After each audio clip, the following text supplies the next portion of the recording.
Welcome po muli sa gawain ng Panginoon. Kamusta naman ang ulan? Sino rito yung tumutulo ang bahay nila? Amen! May hahabol pa ba? No? Pero thank you Lord. Kasi may bubong tayo, no? Oh, thank you Lord. At marami sa ating mga kababayan, no? Sa mga ibang lugar na talagang matindi yung baha. Kaya talaga tayo, magpasalamat tayo lagi sa Panginoon. Iba-iba ang sitwasyon ng bawat isa. Pero ang bawat isa, laging may maipagpapasalamat sa Panginoon. Hindi natin alam kung paano nakarating ang bawat isa rito. Yung pinagdaanan nila sa buong 1 linggo, 2 linggo. No? Kaya batiin natin ang ating katapat natin. Welcome sa gawain ng Panginoon. We are blessed that you are here. No? Welcome muli. Alam niyo po, ang topic natin ngayon ay napapanahon. Kung makikita niyo yung visuals na parang bumabagyo din, ano?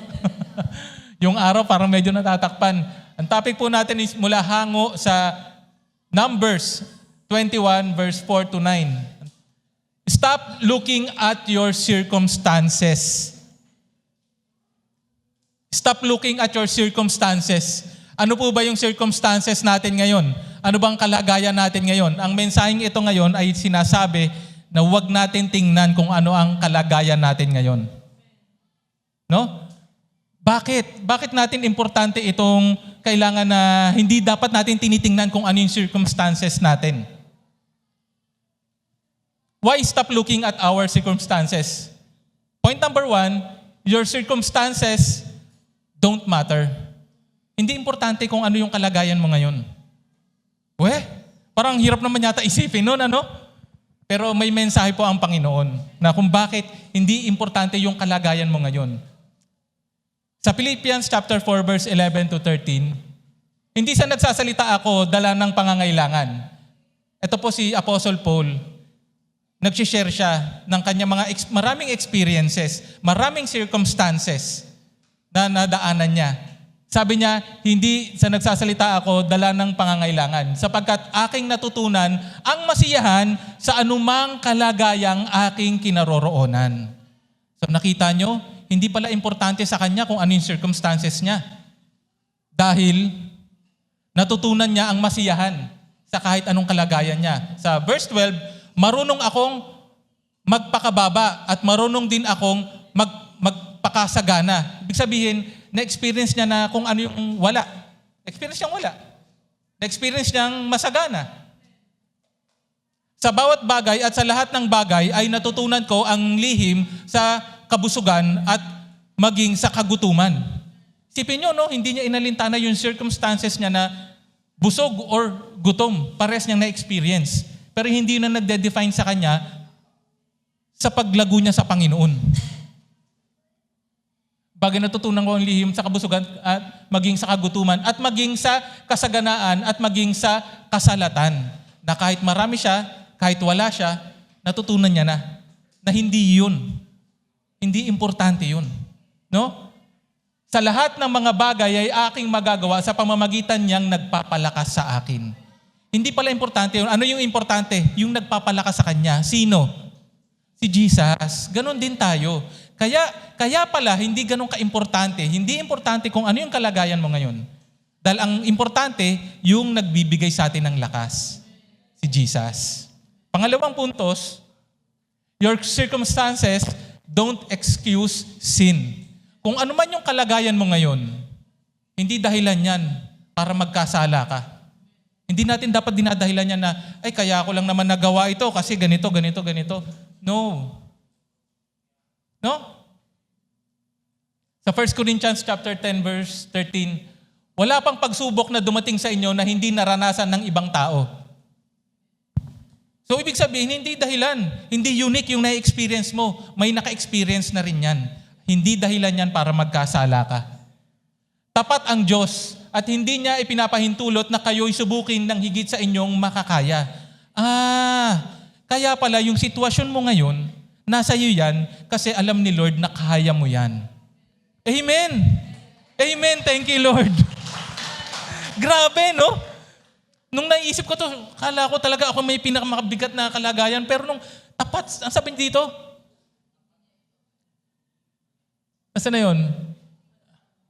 Hindi niya ipapahintulot na kayo'y subukin ng hinggit sa inyong makakaya.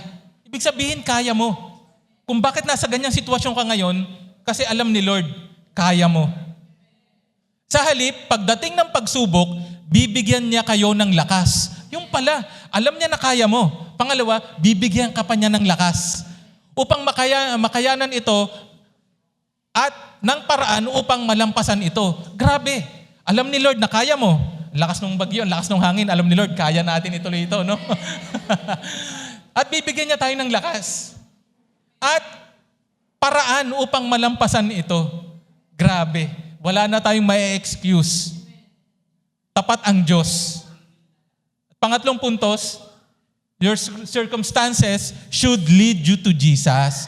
Yun pala. Kaya pala ang circumstances mo, hindi yan ang mahalaga. Yung circumstances mo, hindi dapat yan nagiging dahilan para magkasala ka. Dahil yung kalagayan mo, dapat yan ang nakakapaglapit sa'yo sa Panginoon. Amen. Hallelujah. Sa Hebrews chapter 12 verse 2, sa circumstances natin, ano ang dapat natin gawin?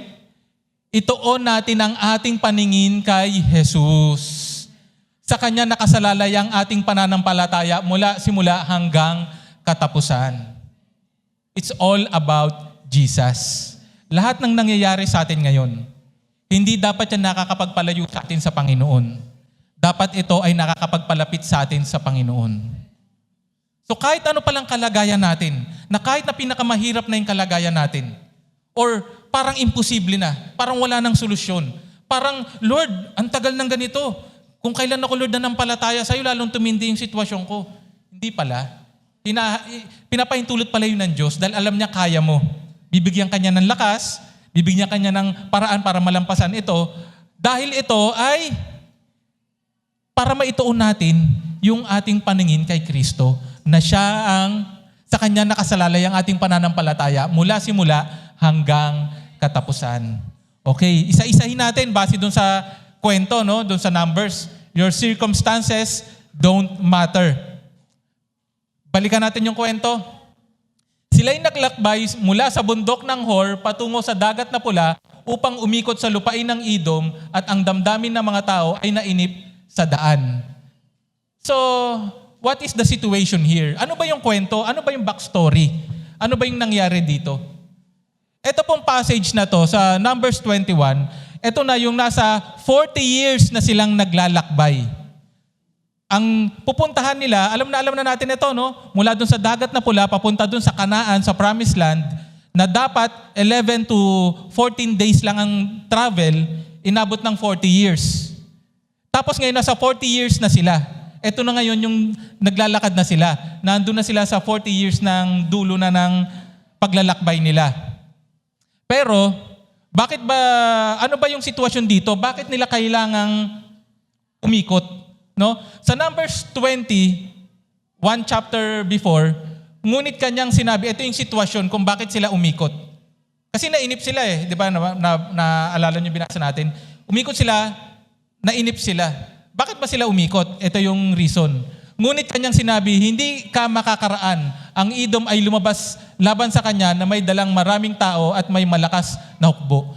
Dapat kasi, papunta sila sa Promised Land, diretso na lang. Kaso yung mga Edomites, ayaw silang padaanin. Nung ayaw silang padaanin, hinarang pa sila ng maraming tao at may malalakas na hukbo. Ganito tumanggi ang Edom na paraanin ng Israel sa kanyang nasasakupan, kaya't ang Israel ay lumayo sa kanya.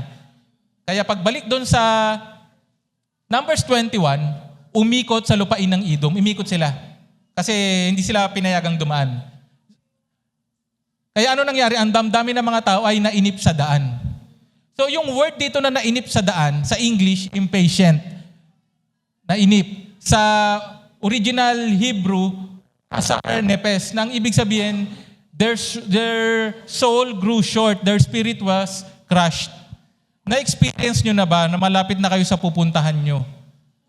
Tapos biglang may circumstances. Malapit na kayo sa pangarap nyo. May circumstances. Malapit na kayo doon sa pangarap nyo or ginagawa nyo. Biglang hindi nyo magawa. Kailangan nyong bumalik sa umpisa. Siguro maiinip din kayo, ano? Or magdadalamhati rin kayo, mawawalan kayo ng gana. Pero unique yung experience nila. Alam nyo kung paano yung nangyari dito? Recap lang. Sa Numbers 14, ito yung, kasi ang nangyari, okay, wag na natin basahin, yung mga spy pumunta sa Kanaan para tingnan yung pupuntahan nila. Yun yung promised land eh. Nung pagpunta nila, nakita nung mga 12 silang pinapunta ron, nakita nila, ang lalaki pala ng mga tao rito. Mga higante, hindi natin ito masasakop. Ganun yung nakita nila. Samantalang si Joshua and Caleb, nakita nila yung opportunity. Ay, ang ganda nung bibigay pala sa atin ni Lord. Flowing with milk and honey. Ang ganda pala ng pangako ng Panginoon. Nasusundan nyo? Yung 10 ang nakita nila, negative. Yung 2 ang nakita nila, opportunity. Pero kaya nagalit yung Diyos. Kaya yung sabi niya rito, ayaw lang na mga araw na iyon, lihim na ipinasayasat sa lupain, yun nga nag-spy sila, sa makatuwid ay 40 araw. 40 days pala sila doon na nag-spy sa lugar. Sa bawat araw ay 1 taon. Inyong pananagutan ng inyong mga kasamaan ng 40 taon at iyon makikilala ang aking sama ng loob. Yun pala. Kaya pala 40 years na naglakbay sila papunta ron sa promised land dahil hindi sila nagtiwala sa Panginoon. Ang dami kasing naniwala nun. 10 na spy versus dun sa 2. Ang mas maraming naniwala dun na, ay, hindi natin kayang sakupin yun. Matindi yung ano pala dun, marahigante yung mga tao dun. No? Imbis na nakita dapat yung opportunity, nakita nila negative. So pinarusahan sila, 40 years na paglalakbay. So dahil nandun na sila ngayon sa 40 years na paglalakbay, kaya sila nainip. Ganun na yung naging kalagayan nila. Sa 40 years na yon, yun na yung deadline. Kasabay nung 40 years na yon, nung first month, namatay si Miriam, yung panganay na kapatid ni Moses. Sa 40 years na yon, after 5 months, namatay naman si Aaron, yung high priest, kapatid din ni Moses. At dun sa 40 years na yon, si Moses din mamamatay. Grabe na, imagine nyo ba yung sitwasyon? Talagang parang nagdadalamhati sila na nasa 40 years na tayo ng deadline ng pinangako ng Panginoon. Talaga bang marireach natin yung promise ni Lord? Or hanggang dito na lang tayo, iikot pa tayo ng malayo, mamamatay pa yung mga leaders, namatay na nga. Ganyan po ang na-experience nila. Minsan po, tayo may mga ganyan din tayong experiences na akala natin malapit na. Biglang meron na naman naging problema, meron na naman naging kung anong nangyari. Yung maabot na natin, hindi pa natin maabot. No? Ang gusto ni Lord, magtiwala tayo. Huwag tayong mainip. May plano si Lord kung bakit nangyayari sa atin ito. Nung ako po ay estudyante, hindi po ako nakagraduate ng college. Kasi po yung nanay ko po nawalan ng trabaho, nasa Dubai siya. Hindi niya sinasabi sa akin, nag-enroll na ako. Nag-enlist na ako, may subjects na ako, may schedule na ako. Magbabayad na lang ako. Anong nangyari? Natanggal pala siya sa trabaho, nahiya siyang sabihin sa akin. Sabi ko, Mami, umiyak ako noon. Magbabayad na lang ako ng tuition, yun na lang kulang. Anak, pahintay na lang muna. Yung pala, tinatry niyang gumawa ng paraan. Pero yun nga, wala nga nangyari.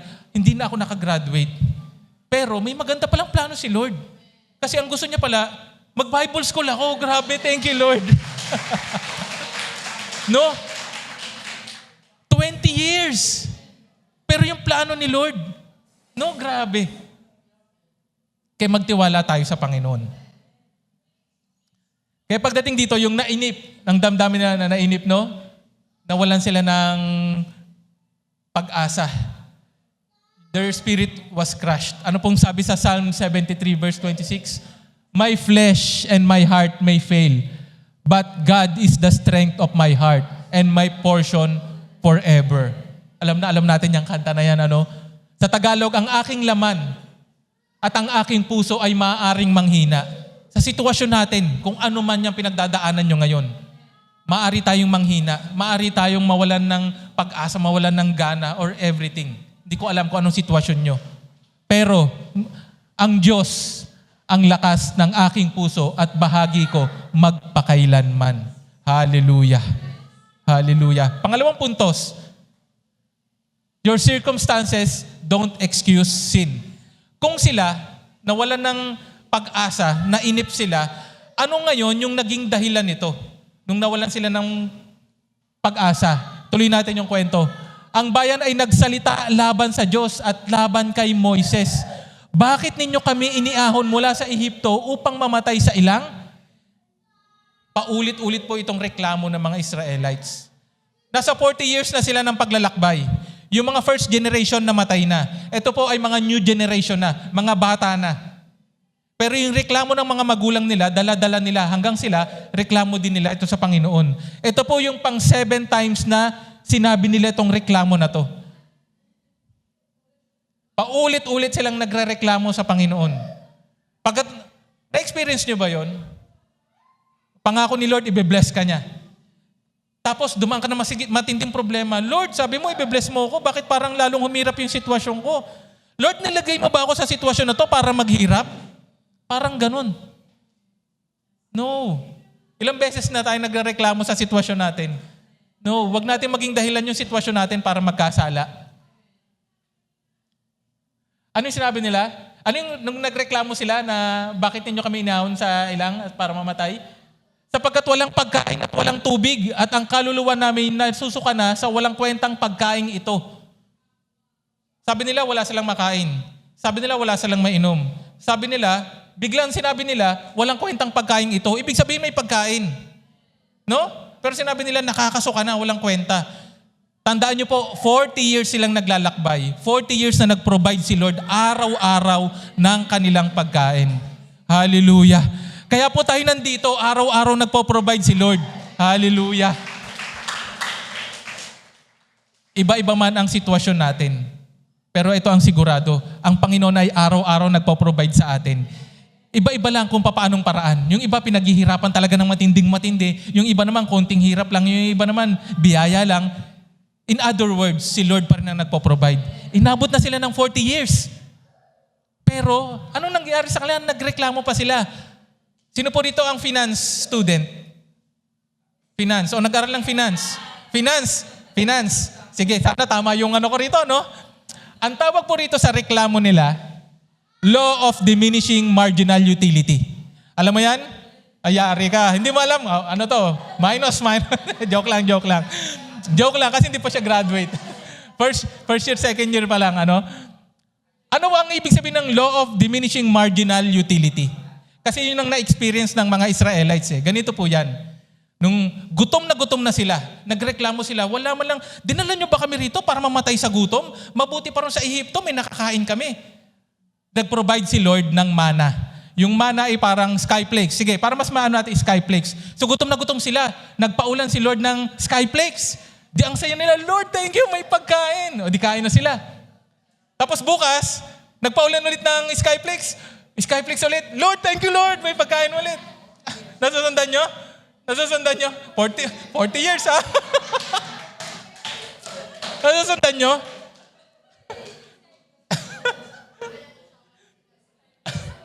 Pagdating ng isang linggo, sige, 40 years masyado mahaba eh. Isang linggo. Nagpaulan ulit ng skyflakes. Skyflakes na naman. Wala na bang iba? Nagreklamo silang ganun. Kaya ang ginawa ni Lord, nagsawa na sa, nagreklamo na sa mana or skyflakes. Okay, chicken naman. Yes, pugo. Yes, may karne. Tuwan-tuwa sila. Tapos may karne tayo, ang sarap. Bukas, chicken na naman, yes! Pagkatapos yung isang taon, tutubuan na ata ako ng pakpak nito, ha? Ano sundan nyo? Ang tawag doon, Law of Diminishing Marginal Utility. Nung una, nagpapasalamat ka pa. Nung huli, nagre-reklamo ka na sa biyaya. Baka po tayo, may ganyan tayong sitwasyon. Nung una, bless na bless tayo. Lord, thank you Lord God, may trabaho na ako. Pero ngayon, Lord, bakit naman ganito yung trabaho ko? Di ba pinag-pray mo yan? Lord, bakit ganito yung business o yung binigay mo sa akin biyaya? Di ba pinag-pray mo yan? Lord, bakit ganito yung class ko? Di ba pinag-pray mo makapag-aral? Iba-iba po ang sitwasyon. Pero wag nating kakalimutan. Talagang sinadya ng Diyos yan. Bakit? Para lagi tayong magsisik sa Kanya. Para lagi tayong lalapit sa Kanya. Lagi natin siyang maaalala. Dahil talagang hindi niya tayo binigyan na makontento. Dahil para makontento tayo, hindi dito sa lupa. Ang kontento natin doon lang sa langit. Hallelujah. Thank you, Lord. Kaya pagkatapos silang magreklamo, laban sa Diyos at laban kay Moses. Pagkatapos, ang Panginoon ay nagsugo ng mga makamandag na ahas sa mga taong bayan at tinuklaw ang mga ito, ang mga tao. Kaya't marami sa Israel ang namatay. No? God takes sin seriously. Sin always has consequences. Tandaan po natin, ang kasalanan lagi itong may consequences. Laging kahit na tumanggap ka na sa Panginoon, yung mga kasalanan mo nung wala ka pa sa Panginoon, maaaring may consequences pa din yan. Hindi natin masisiro out yun. Ganun po ang na-experience nila. At pangatlo, your circumstances should lead you to Jesus. Ito na yung magandang part ng kwento. So, ang nangyari, maraming namatay, no? Dahil sa kakareklamo nila, pinarusahan sila ng Diyos, nagpadala ang Diyos ng ahas. Serpent, again, ginamit niya na naman yung symbolism, but this time, actual na ahas. Serpent yung ginamit niya. Ang bayan ay pumunta kay Moses at nagsabi, kami ay nagkasala sapagkat kami ay nagsalita laban sa Panginoon at laban sa iyo.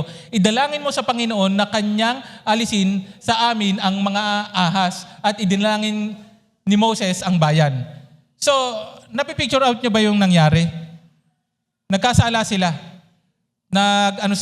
Nagsalita laban sa Panginoon. Pinarusahan sila ng Panginoon. Maraming namatay. So dahil doon, sila, ang ginawa nila, pumunta sila kay Moses. Inamin nila yung sitwasyon nila. In other words, sila ay nagrepent. Sila ay nagsisi. Himay-himayin natin kung bakit natin nasisi. Nagsabing, pagsisisi yung ginawa nila. No? Ang repentance po, ganito po yung format niyan, yung structure niyan. Ang repentance is turning point. Yung turning point na changing your point from this direction to this direction towards God.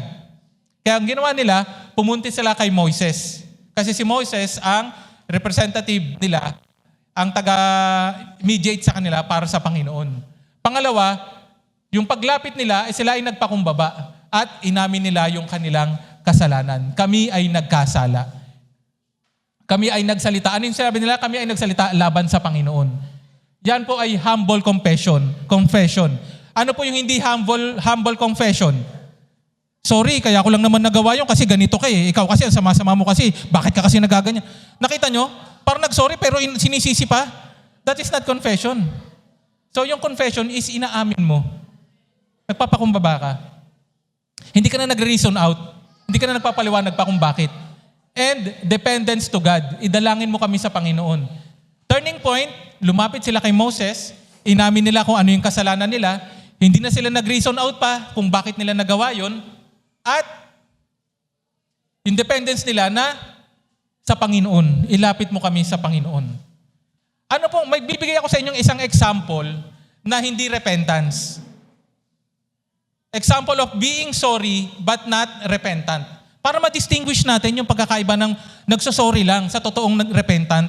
No, sa Numbers 14, verse 34, yun nga yung pinarusahan sila ng 40 years tuloy silang magi-stay imbis na 2 weeks na biyahe lang, 40 years. So, ang nangyari, eto na, sa Numbers 14:39 to 42, sinabi ni Moses sa mga salitang ito sa mga anak ng Israel at ang bayan ay lubhang nanangis. Before kasi niya sinabi, 40 years kayo maglalakbay, mahihirapan kayo, ganito, ganyan. Nanangis sila. Kasi yung consequences na dadanasin nila dahil sa kanilang pagkakasala. Ganun. Pero hindi pa ito repentant heart. Hindi pa ito repentance. Feeling sorry lang. So magkaiba yun. Anong ginawa nila? Kinaumagahan, kinabukasan, sila ay maagang bumangon at umakyat sa tuktok ng bundok na sinasabi, narito kami at kami aakyat sa dakong ipinangako ng Panginoon sapagkat kami ay nagkasala. Inamin nila nagkasala sila, lumapit sila kay Moses, nagpighati sila dahil sa consequences na nangyari sa kanila, pero ngunit sinabi ni Moses, bakit sinusuway ninyo ngayon ang utos ng Panginoon? Iyan ay hindi magtatagumpay. Feeling sorry sila. Lumapit sila. Pero hindi dapat sila pumunta doon. Kasi hindi yun ang instruction ni Lord. No, ang pagkakaroon ng totoong repentant heart, na totoong nagsosorry, hindi lang nagpapakumbaba, hindi lang na-experience niya yung pighati or hinagpis ng naging kalagayan niya, magiging dependent ka na dapat sa Panginoon. Lalapit ka na sa Panginoon. Si Lord na ang susundin mo. Siya na ang magdidictate ng mga next na gagawin mo sa buhay. Hindi yung papangunahan mo siya. Ang nangyayari rito, remorse lang, hindi repentance. Kaya itong sitwasyon na to, they are just feeling sorry. Hindi po sila repentant. Hindi sila nagtiwala sa Panginoon. Nagtiwala sila sa sarili nilang kakayahan. Pero ito'y maganda. Dahil naging repentant heart sila, talagang nagsisi sila, nagpakumbaba sila. At nakikita ng Diyos kung totoong nagre-repent ka na. Totoong direction mo ay para sa Diyos na. Anong ginawa? Idinalangin ni Moses ang bayan. Si Moses po ay ang taga-pag-intercede nila, no? At sinabi ng Panginoon kay Moses, gumawa ka ng isang makamandag na ahas at ipatong mo sa isang tikin at ang bawat taong nakagat ay mabubuhay kapag tumingin doon. Ano pong ibig sabihin nito? Nung sila po ay nagrepent sa kanilang kasalanan, lumapit sila kay Moses, intercede si Moses para sa kanila, si Moses nagpray para sa kanila, sumagot po ang Panginoon. Nagbigay po ng solusyon ang Panginoon. Ang solusyon niyang ginawa, ahas din. Teka, nung sa Genesis tayo, serpent din po yan. Nung sa Genesis chapter 3, yung devil, yung ahas doon, naalala nyo? Bakit kaya ahas ulit yung ginamit dito? Nung maahas na tinuklaw sila ng ahas, maintindihan pa natin, no? Pero ahas din yung ginamit na para makapagligtas sa kanila. Anong ibig sabihin nun, no? Why didn't God simply remove the serpent? Bakit hindi niya nalang tinanggal yung mga ahas? No? At bakit serpent pa rin yung ginamit niya? No? Kung gugustuhin naman ni Lord, okay, nagsorry na yung mga Israelites. Okay, tatanggalin ko na yung mga makamandag na ahas. O kaya, tatanggalin ko na yung kamandag ng ahas. O kaya, magiging immune na kayo sa kamandag ng ahas. Bakit kaya hindi ganun ang ginawa ni Lord? No? Bakit? No? Because God usually work through appointed means. Ang ibig sabihin nito, hindi natin makakahon ang paraan ng Diyos. Maaaring sa paraan natin, iisipin natin, ganito ang pagpipray ko, ganito ang gagawin ni Lord. Pero maaaring iba pala ang paraan ni Lord. Kaya maaaring mahirap pa rin ang kalagayan mo ngayon, maaaring parang imposible pa rin ngayon yung mangyayari na pangarap mo, or kaya maaaring hindi talaga mangyayari yun, kasi hindi yun ang paraan ni Lord. Huwag natin pangunahan si Lord. May paraan siya. At sa pagkakataong ito, ahas din yung ginamit niyang paraan. Ang hirap nun. Isipin nyo, yung ahas na yun ang sa kanila, simbolo ni Satanas nung sa Genesis, tapos yun din ang gagamitin na simbolo para titingnan nila na gagaling sila. Mahirap yun. It takes faith to do that sa kalagayan nila. Tapos, eto pa, hindi lang basta ganun, ipinatong sa tikin. Ano pong ibig sabihin nito? Yung ahas, gawin ni Moses ipapatong sa tikin. Ano pong ibig sabihin nito? Yung tikin po ay isang parang pole or isang banner. Kasi yung Hebrew word niyan is nes. Ang purpose nito, so that everyone could see it. Para makita ng lahat. So lahat, wala nang maidadahilan pa na hindi nila nakita. Natuklaw ako, hindi ako makalakad, di ko makita. Hindi, nilagay ito sa mataas na lugar para makita ng lahat. So yun yung objective niya, no? So okay, tuloy natin. Yung tikin po, yung pole, where everyone could see it, sa Isaiah, kagaya din nung ginamit niya, He will raise a signal for the nations. Diba? Si Jesus, sign for the nation. Sa Exodus 17:15, and Moses built an altar and called the name of it, the Lord is my banner, Yahweh Nisi. Yun po ang ibig sabihin ng banner. Nung Nes, God gives me victory. So yung ginawa po ng Diyos para sa kanila na ahas na inilagay sa tikin or doon sa pole, ibig sabihin po nun is victorious ang Panginoon. Ang victory ay nasa Panginoon. Kaya po, hindi yon ang objective doon. Ang objective doon, ang Diyos ay victorious sa lahat ng sitwasyon. Yun ang gustong sabihin sa kanila. So kaya ang ginawa ni Moses, dito na tayo magtatapos. Kaya't si Moses ay gumawa ng isang ahas na tanso at ipinatong sa isang tikin, at kapag may nakagat ng ahas at tumingin ang taong iyon sa ahas ng tanso, ay mabubuhay siya. Yan. So ginawa na ni Moses kung ano yung paraan na gusto ni Lord. Ang paraan na gusto ni Lord, maglagay ka dyan ng pole, maglagay ka dyan ng tansong ahas, lahat ng titingin dyan na nakagat, gagaling. Parang ang hirap na, no? Parang isipin nila, parang hirap naman, no? Titingin lang ako ron, gagaling na. Para mas ma-appreciate natin yung sitwasyon. During that time, sa disyerto na yon, sa area na yun ng Middle East, yung ahas po na meron doon is saw-scaled viper venom. Viper. Makamandag na ahas. Yung venom po noon, ang tawag ay hemotoxins at cytotoxins. Ano yun? Ang hirap naman. Sino rito medical student? Wala. Buti naman. In other words, pag natuklaw ka ng ahas na to, yung dugo mo, hindi na magiging dugo, maaagnas na. Yung balat mo, maaagnas na.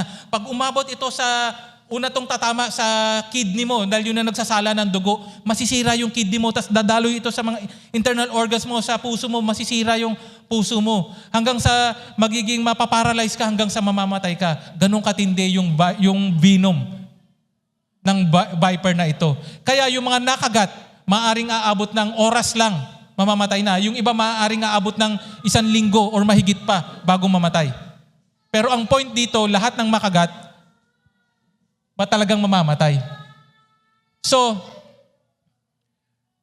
yung pagtingin ba doon sa serpent ang nakapagligtas sa kanila?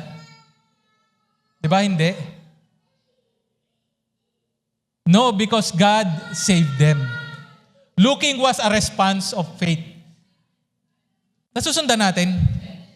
Ang Diyos lang ang tagapagligtas. Yung ginawa niya yun, paraan yun, para kung yung mga taong ito susunod sa akin, magtitiwala sa akin sa ginawa kong means na paraan para maligtas kayo, susunod ba kayo? Kaya yun yung ginawa niya. Ngayon, yung klase ng virus, yung venom na yun, sapat para sila ay makatingin pa. Hindi klase ng pagkapatay-patay kagad, wala nang chance pa. Maaring bumili ng oras, maaring bumili ng araw, maaring bumili ng linggo. May chance. Hindi nila alam lang kung gaano katagal, pero may chance. Ganon din sa atin ngayon. Ang pagtanggap natin sa Panginoon, ang binigay niyang chance. Ang bawat isa may chance. Pero wag na nating pagsabukas pa. Wag nating isipin pa, pag matanda na ako, saka na lang akong susunod sa Panginoon. Pagka naayos ko na yung buhay ko, saka na lang akong susunod sa Panginoon. Hindi natin alam kung kailan darating ang Panginoon. Hindi natin alam kung kailan tayo kukunin ng Panginoon. Kaya yung chance na yun, wag natin palampasin. Ang chance na yun ay ngayon na tayo tumanggap sa Panginoon. Sa 2 Kings, ito po ang naging problem nila. Di ba naglagay nga nung ahas na titingnan nila para maliligtas sila, hindi sila mamamatay.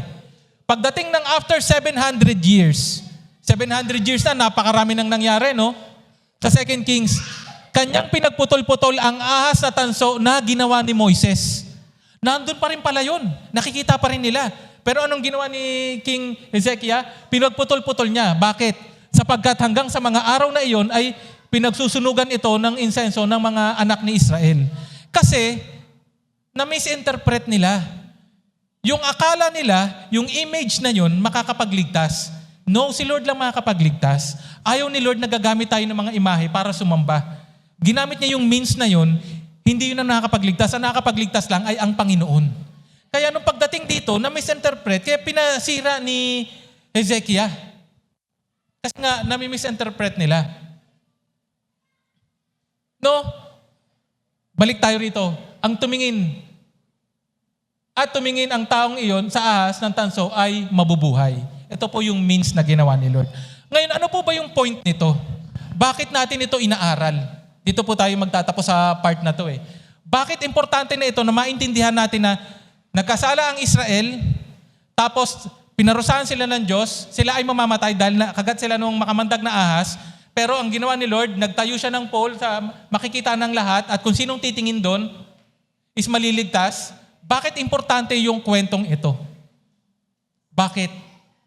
Ang theme natin for the month is si Lord is nakikita rin kahit sa Old Testament, si Jesus may foreshadowing na pagdating sa New Testament.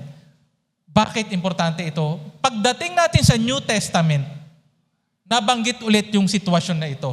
Sa John chapter 3 verse 14 and 15. Kung paanong itinaas ni Moses sa ilang ang ahas, sundan? Kailangan din naman itaas ang anak ng tao, si Jesus, upang ang sino mang sumampalataya sa Kanya ay magkakaroon ng buhay na walang hanggan. Yun pala yun. At alam natin yung next passage, yung John 3:16. Ngayon, pagbabasahin na ngayon natin yung John 3:16, alam na natin yung context. Nagaling pala yun doon sa kwento ni Moses na nagkasala yung mga tao na wala na silang pag-asa. Sila ay mamamatay na. Pero nag-provide ang Lord ng paraan. At yung paraan pala na yun na pinrovide niya is foreshadowing ng paraan na ibinigay niya ngayon sa atin. Na si Kristo. At yung ang nakakapagligtas, hindi yung ahas, hindi yung pagtingin nila ron, don't get me wrong ang pananampalataya po, hindi po yun ang nakakapagligtas. Ang nakakapagligtas po ay sino? Si Jesus. Pero para ma-receive natin yung kaligtasan na yun sa pamamagitan ng pananampalataya. Pero ang tagapagligtas lang ay si Kristo. So yun ang gustong sabihin dito, na ang sino mang sumampalataya sa Kanya ay magkaroon ng buhay na walang hanggan. Sapagkat gayon na lamang ang pag-ibig ng Diyos sa sanlibutan na ibinigay niya ang Kanyang tanging anak upang ang sino man sa Kanya ay sumampalataya ay huwag mapahamak kundi magkaroon ng buhay na walang hanggan. Amen. Hallelujah. Yun pala ang context ng kwento na yun. Kaya pala pagdating dito sa panahon ni Kristo, binanggit niya itong itinaas ni Moses ang ahas. Kasi baka mamay si-interpret na ang pananampalataya, kailangan gawin mo to, kailangan dagdagan mo to. Makabasa ka pa ng mga verses na kulang ang pananampalataya, kailangan dagdagan ng ganito, ganto. Eh di lalo natin may isip na para maligtas tayo, kailangan gumilos tayo, gumawa ng ganito, gawa. No. Para tayo maligtas, isa lang. Una, maintindihan natin na hindi natin kayang iligtas ang ating sarili. Ang tagapagligtas lang ay si Kristo. Matatanggap natin ang kaligtasan sa pamamagitan ng pananampalataya.